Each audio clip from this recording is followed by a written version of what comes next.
Hi friends, good morning. చూడండి, మా అత్తమ్మ రాగులు జొన్నలు బియ్యం కలిపి పట్టించుకొచ్చిందంట. రొట్టె చేస్తుంది. చూడండి ఎంత బాగా చేస్తుందో. చేతితో చేస్తారు చాలామంది, కానీ మా అత్తమ్మ లక్కకోలతోనే చేస్తుంది. కొంచెం కూడా ఇచ్చుకోపోతారు, మంచిగా వస్తున్నాయి. చూడండి ఫ్రెండ్స్, ఇలాగా మీరు ఎంతమంది చేసుకుంటారో కామెంట్ బాక్స్లో కామెంట్ చేయండి ఫ్రెండ్స్. నా ఛానల్ నచ్చినట్టయితే లైక్ చేయండి, షేర్ చేయండి, సబ్స్క్రైబ్ చేయండి ఫ్రెండ్స్. చూడండి, మా స్పెషల్ వచ్చేసి ఈరోజు జొన్న రొట్టెలు. ఓకేనా ఓకేనా బాయ్. ఇదిగో చూడండి ఫ్రెండ్స్, ఎట్లా కాలుస్తుందో పెంక మీద మాత్రం మంచిగా నీట్గా. చూడండి, అసలు మనం కాల్చుకుంటే ఎమ్మటే కాలుస్తూనే ఉంటుంది, తాల్చుకుంటే ఎమ్మటే కాలుస్తూనే ఉంటుంది. కానీ అట్లా కాదు, మొత్తం అన్నీ ఒకసారి చేసి మంచిగా ప్లేట్ మీద ఇక్కడ వేసుకుంది.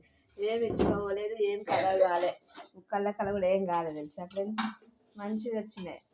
చూడండి, పెంక మీద వేసుకొని మంచిగా గెటప్ చూడండి. చైర్ వేసుకుంది, చైర్ వేసుకొని మంచిగా కూర్చుంది. ఇక కూర్చొని నిమ్మలంగా కాల్చుకుంటుంది. ఎందుకు కూర్చొని కాల్చుకుంటుంది అంటే మా తనకి కొంచెం కాళ్ళ నొప్పులు ఎక్కువ అనమాట. అందుకని ఇంకా చైర్ వేసుకొని కాల్చుకుంటుంది. చేత కాదు పాపం, ఇట్లా కాళ్ళ నొప్పులు ఎక్కువ. చూడండి ఎంత బాగా వంగుతున్నాయి అప్ప. చూడండి ఎంత మంచిగా వంగుతున్నాయి రొట్టెలు.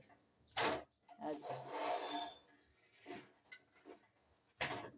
ఎంత మంచిగా వంగుతుంది రొట్టెలు.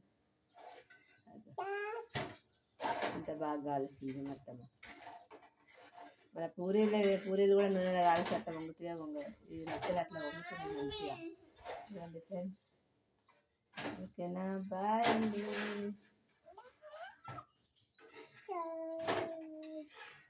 చాయ్ బంద్ చేసి అక్కడ పోతే మనం